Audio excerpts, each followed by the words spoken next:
Hello dear students, welcome to the today's session. Sorry I couldn't post the video yesterday because there was a big problem happened to my mobile and so I couldn't post the video. Okay, so let us continue today with our history lesson number 7, administration of the Swaraj, right? So we were on page number 31 where we had stopped with the topic do you know? Yes, if you remember, fine. Now let us continue further. I have to read from the topic sea forts, right? Sea forts. So up till now we have done that as Shivaji Maharaj understood the importance of the forts, then he started giving importance to the forts because he know that many people who are who need to be protected can be given shelter in the fort. Also we can stock our food grains, then war materials, ammunition and military garrison in the fort. So fort was really very important for the foundation of the Swaraj, fine. Then let us see with the sea forts now. Maharaj knew the excuse me. Maharaj knew the importance of sea forts too. One of the sea forts that he built was Sindhudurga at Malvan. So even Maharaj understood that the sea forts are equally very important, and so he built one at Sindhudurga, okay, named as Sindhudurga at Malvan. It is an excellent sea fort, okay. To give strength to the construction of the fort, 5 khandis of lead was poured into its foundation. So so as to make the strong, okay, to increase the strength of these fort, 5 khandis of lead was poured into its foundation. Means the fort ka jo foundation tha, it was built with this 5 khandis of lead. Lead means na, it is one type of metal, okay. So it was used while building its foundation. A sea fort called Padmadurga was built in front of Rajapuri in order to counter the Siddhi power. Also, one sea fort called Padmadurga was built in front of Rajapuri in order to counter the Siddhi power. Why it was built in front of Rajapuri? Because the aim was that yeah, with the help of this sea fort we can capture the Siddhi power. We can counter the Siddhi power. About this fort, Maharaj has said in a letter that by constructing Padmadurga, he had set up another Rajapuri to overshadow the Rajapuri of the Siddhi. So Maharaj had said in his letter that by constructing Padmadurga, he had set up another Rajapuri. Means it was built in such a way that Padmadurga was constructed in such a way that it was like a mini Rajapuri. When we say mini means what, a replica of some place is called mini. Okay, if now suppose there is Tirupati Balaji temple, and somewhere same type of temple is built, okay, resembling the Tirupati original temple, then we say mini Tirupati Balaji temple, okay, mini. So same way this was another Rajapuri, means it was resembling the original Rajapuri, which the this way that Padmadurga sea fort was constructed, so that we can overshadow the Rajapuri of the Siddhi. So we can capture the Rajapuri from the Siddhi. Okay. Navy. Enemies on the west coast of India, the Portuguese of India, and the Siddhi of Janjira and the British factors of Surat and Rajapur created obstacles in the work of expanding the Swaraj. So these people, they were the enemies. These people were our enemies, yes or no? And where they were on the west coast of India. So who are among the enemies of India? Portuguese of Goa, the Siddhi of Janjira, and the British factors of Surat and Rajapur. All these created problems. Obstacles means what? Problems, okay, in the work of expanding the Swaraj. It was necessary to curb their activities. It was necessary to curb their activities and to protect the west coast. Okay, so now as these were our enemies and they were troubling us, they were creating obstacles in the progress of the Swaraj. Okay, as we were trying to expand our work of Swaraj, they were creating problems in that.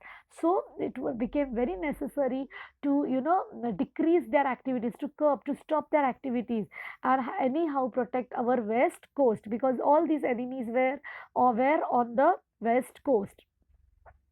For this purpose, Maharaj raised a navy. He realized that the one who has a navy controls the sea. Maharaj had controls the sea. Maharaj had great foresight. So Maharaj also realized that for this purpose we have to raise a navy. Okay, and that's why he realized that navy is very must for this purpose. So he thought of controlling the sea, and that means Maharaj had a great foresight. Foresight means what? A great vision. What can happen in the future? That is called as foresight. So according to that, Maharaj raised a navy. Okay, see those naval ships are given, Gurab and Galbat. Okay, do this. Obtain information about the warships in the Indian Navy and make a collection of the pictures of ships. Okay, so you can do this, you can by the way of net or any books. If you are having information related to books, you can find out this information about the warships, the ships which are used for war, okay, in the Indian Navy, and make a collection of the pictures of ships. Okay, turn your page, come to page number 32.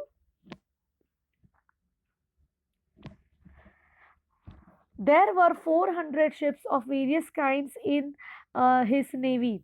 So how many ships were there in his navy? 400 ships. They included battleships like the Gurab, Galbat and Pal. So these are the ships which were used for as warships in the battle. Ships were built in the creek of Kalyan Bhivandi, Vijay Durga and Malwan Mayanak Bhandari and Daulat Khan, and Malwan Mayanak Bhandari and Daulat Khan were the chief naval commanders. So ships were built where creek. It is a narrow opening in the shipway. Okay, so that is called as creek. So that was built where? In the Kalyan Bhivandi, Vijay Durga. Okay, and who were the chief naval commanders? Malwan Mayanak Bhandari and Daulat Khan were the chief naval commanders. Next topic, concern for the welfare of his subjects. So how much Maharaj was concerned, how much he used to pay attention for the welfare of his subjects. Let us see in this para. Maharaj did not work only with the limited ambition of conquering enemy territories and establishing dominance like other things. Means see, Maharaj was not having only the one objective, that anyhow I want to expand the Swaraj, or his aim was just establishing a very successful Swaraj. No, it was not his limited ambition that for having the Swaraj I should go on conquering the territories. Okay, the enemy territories should be conquered so that I can establish Swaraj.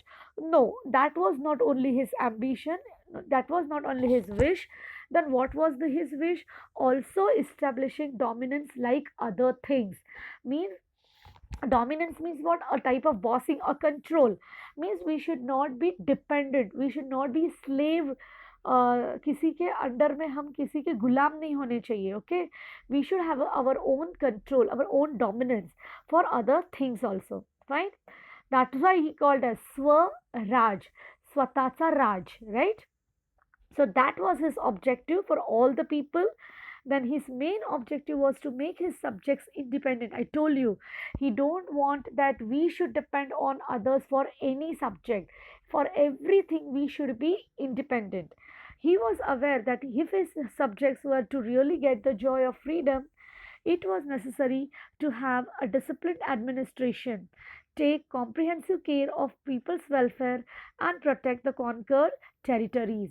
So now he was quite aware of the fact that if his subjects are really able to get the joy of freedom, means they are gaining freedom for all the subjects. Subjects means what? Not study subjects, okay. Vishay means for what reasons the people were facing problems, those are called the subjects, fine. So if really they get freedom from all these subjects, then it will necessary it to get this freedom, what is necessary? Maharaj thought that there should be discipline. Okay, there should be discipline in the administration of the Swaraj. Without discipline we can't achieve all these things. So he thought that there should be disciplined administration, and also need to take the utmost care of the people's welfare. Okay, what is good for the people, what is harmful for them, where are the places where people can get their livelihood, they can be engaged in the occupation, they can earn money, then they can become independent in their livelihood. All these things which are necessary for the people's welfare should be taken care, that was also necessary. And protect the conquered territories. Once the territories we have succeeded in conquering, we should protect those territories, so that no one again can capture our successful captured territories, fine. So this was all show that how much Shivaji Maharaj had concern for the welfare of the subjects. Fine. So Maharaj was not merely a ruler, he was a watchful administrator who cared for his people's welfare. Yes or no? He was not just a king who rules the kingdom, but he was a watchful administrator, a very having a deep watch over the administration of the kingdom, of the Swaraj. That's why he cared for the people's welfare. This is clearly seen in his administration of the state. So this we have already seen in this lesson of the administration of the Swaraj. Okay. So with this we today finish our lesson, the administration of the Swaraj. Hope you have understood. So I'll take a pause for here. Take care. Bye. Thank you.